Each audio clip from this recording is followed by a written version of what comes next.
pour en discuter justement parce qu'il est aussi un peu à l'origine de ce processus-là. Il l'avait dénoncé. Il a même organisé la Ligue d'action civique pour que les gens, chacun dans leur municipalité, se prennent en main contre la corruption. Il est au bout du fil. Frédéric Lapointe, bonjour. Bonjour. Bonjour. Alors, comment est-ce qu'on réagit à chaud, là? Évidemment, ça vient de sortir, hein? C'est une commission qui a déjà fait son travail avant même de remettre son rapport. Oui. On a eu droit à 2 ans d'un feuilleton quasi quotidien de révélations presque toutes aussi dérangeantes les unes que les autres, hein, en particulier pour le public moins initié là, à la scène politique québécoise. Donc, il faut prendre le temps de lire les propositions, mais il faut pas se désoler du fait que le travail maintenant est terminé. Le travail de la commission est déjà terminé depuis fort longtemps. Mais quand on regarde là, dans une perspective historique, on a eu la SECO, les enquêtes ont duré pendant, ma foi, 10-12 ans. On est dû pour faire ça de façon cyclique, un espèce de nettoyage des écuries d'Augias? Parce que c'est pas la première fois qu'on constate ça, là. Oh, il y en a eu dans l'histoire du Québec. Mathieu Lapointe était un historien d'ailleurs embauché par la commission là, pour en faire le récit. Donc, il y en a eu périodiquement. Et ce qui va faire la différence, c'est le suivi qu'on sera capable de faire sur les recommandations et dans l'action politique aussi. Alors, pour vous donner un exemple, à la sortie de la commission sur l'infiltration du crime organisé, qu'est-ce qu'on a vécu au Québec? Ben, on a vécu 15 années de débats constitutionnels au cours duquel on n'a pas particulièrement accordé d'attention là, à l'infiltration du crime organisé. C'est vrai. Alors, on s'est réveillé 20 ans plus tard avec la gangrène qui a demandé qu'on fasse à une autre commission. Alors, il en tient qu'à nous de finir le travail que la commission a commencé. Mais un des éléments, là, justement, si c'est une lutte permanente, c'est un combat éternel, ça. D'ailleurs, Deloitte Touche l'avait déjà dit dans un rapport. Partout où il y a des fonds publics, il y a de la corruption. Alors, est-ce que les escouades qu'on se met tranquillement sur pied, ça va être suffisant ou s'il faut grossir les effectifs? Il faut, c'est certain, maintenir l'UPAC. Il faut financer adéquatement les enquêtes et les poursuites criminelles. Moi, je suis très inquiet de voir que le directeur des poursuites criminelles et pénales a eu à se réorganiser là, dans un moment aussi crucial que l'étude des dossiers qui lui ont été remis là, par divers enquêteurs. Je suis très inquiet de ça. Donc, c'est une nécessité pour le gouvernement que de bien financer la justice. Le gouvernement a ses devoirs, mais on a nos devoirs, nous aussi. On doit continuer à surveiller ce qui se passe dans chacune de nos municipalités. Puis lorsqu'on se retrouve avec un Gilles Vaillancourt, il faut faire le travail et s'en choisir un autre. Là, on est dans une démocratie. Et c'est le but, je pense, de la Ligue de l'action civique, corrigez-moi, mais c'est qu'on se prenne en main, puis même au niveau municipal, d'offrir une espèce de sensibilité, là, de formation, de dire, écoutez, les élus, mettez vos culottes. Le problème, c'est qu'on est encore dans les petites municipalités à la merci des professionnels externes, là. On peut pas se payer tous ces staffs-là, là.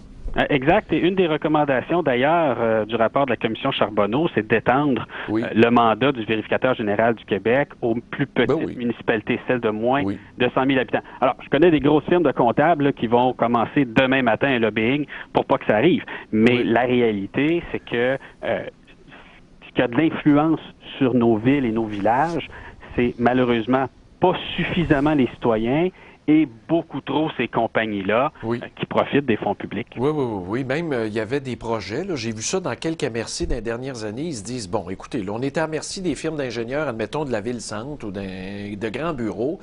La même chose pour les avocats. Alors, on va se mettre un pot en commun d'argent au niveau de la MRC, puis on va se réserver des professionnels à nous. Et là, chacun se le passe en fonction de ses besoins. On paie une quote-part, mais au moins, on a une certaine indépendance vis-à-vis l'extérieur. C'est une autre recommandation importante de la Commission, que chaque donneur d'ouvrage soit capable de se donner une expertise interne pour éviter de se faire baiser, si vous me passez l'expression, par différentes firmes. Et là, on a parlé de la construction, là, mais on va parler de l'informatique très bientôt, où l'expertise interne est souvent insuffisante, puis où on se fait probablement pas tondre d'un 20 ou 30 de trop. Facilement. C'est peut-être 50-80 de trop qu'on paye dans de très nombreux contrats. Là. Facilement. Ça, là, l'informatique, là, c'est comme rentrer ton char au garage quand tu connais pas la mécanique. Pour les villes, là, oui. Non, mais puis même, c'est inexistant dans un paquet de municipalités, là. Toutes les municipalités en région, là, les petites villes, 2-3 000 habitants, 5 000, il n'y en a pas d'expertise informatique à l'interne. Il n'y en a pas. Alors, on est à la merci de tout ce monde-là. Et moi, là, il faut que je vous dise de quoi, combien de villes ou de municipalités, sous le radar du financement électoral, là, parce que les normes ne s'appliquent pas dans les petites villes beaucoup, bien, souvent, on découvre que la firme de comptable qui fait la vérification externe de la municipalité, une fois par année, le rapport financier, c'est la même qui accompagne la municipalité dans ses travaux comptables tout au long de l'année. Il n'y a pas un conflit d'intérêt là? On nomme pas de firme pour pas s'attirer d'ennui, mais il y a très certainement un regard à poser sur la vérification comptable dans les municipalités, sur l'exercice de l'expertise juridique dans le cadre municipal. La fonction publique municipale n'a pas été au front de la dénonciation des problèmes du monde municipal. Il faut se le dire, toutes ces personnes-là sont encore en place. On souhaite qu'ils changent, qu'ils développent un autre genre de culture, que ce soit pas la loyauté envers la loi du silence, mais que ce soit la loyauté envers l'intérêt public qui domine. Puis pour ça, il y a juste une façon de mettre ça en place, c'est de faciliter les signalements, faciliter la dénonciation à l'interne, puis d'avoir une loi, que ça c'est le mandat du gouvernement du Québec, d'avoir une loi pour protéger les dénonciateurs. Est-ce qu'on a parmi nos élus, je sais c'est peut-être un peu, comment je pourrais vous dire, prétentieux de dire ça, mais est-ce qu'on a une qualité d'élu au niveau de la formation, de l'éducation, du coffre d'outils? Là, je parle en région surtout. Là. Est-ce qu'on a une qualité d'élu pour faire face à la corruption? Parce que des fois, tu sais, monsieur, moi j'avais un conseil municipal, là, je vais être honnête avec vous, j'avais 4 analphabètes sur 6. Ah, c'est pas... c'est pas exceptionnel, là. Probablement des dizaines ou des centaines de villes dans cette position-là. Oui. Mais ça s'améliore, on y travaille. C'est important, pour cette raison-là, de valoriser l'engagement politique. Souvent, face à la corruption, le réflexe, c'est de dire ils sont tous pourris, il faut s'en occuper, il faut leur lancer des roches. Non! On a besoin de gens qui s'intéressent, qui sont honnêtes, qui s'intéressent à la chose publique, jusqu'à devenir des candidats, jusqu'à devenir des élus. Et à cette occasion-là, comme citoyen, on a un double mandat qui est celui à la fois de les surveiller et de les supporter dans leur travail. Alors, c'est un peu particulier comme situation, mais si j'ai un message à envoyer à la population, c'est occupez-vous de vos élus, en bien comme en mal, et encouragez ceux qui souhaitent à se présenter. Oui, allez aux séances, allez poser des questions, mobiliser la période de questions. Moi, ce que j'aimais dans les séances du conseil, c'était la période de questions. Puis dans la plupart des conseils, c'est la période la plus problématique. Les gens mettent ça à la fin de la séance, à 11 heures le soir, pour être sûr que tout le monde est quitté. Il y a vraiment la transparence là, dans les petites municipalités, là, il y a un gros mur à défoncer. Et je pense que la Ligue, ça sert à ça aussi, là. On a encore des problèmes dans certaines grosses. Oui. Imaginez. Ils ont mis la période de questions durant le jour. Ben oui, c'est dire. Puis par ailleurs, on parle du rôle des élus, puis de valoriser le fait qu'ils surveillent ce qui se passe dans la ville. Les élus n'ont pas en main le budget avant de le voter. En plus. On part de loin. C'est malheureusement, dans un très grand nombre de villes, on demande aux élus de faire confiance au directeur général, de faire confiance au maire et de ne rien faire d'autre. Et après ça, on voudrait les rendre responsables des scandales. Si on veut rendre les élus responsables, encore faut-il qu'ils aient l'information pour décider en toute conscience. Ah oui, des fois, là, ça se limite, là, proposer, seconder, qui lève, propose, seconde, c'est un feu roulant, ça n'arrête pas. Moi, je disais aux conseillers, c'est facile, il sortait à la porte, c'est Jean Dron qui nous a dit... Non, minute, Moumoute. Si tu n'es pas capable, toi, comme conseiller, là, de m'expliquer le dossier avant de voter, peux-tu me l'expliquer? Ah là, tout le monde se ravalait sur sa chaise. Si tu n'es pas capable de me l'expliquer, on ne vote pas. Ça veut dire qu'on n'est pas prête. Oui.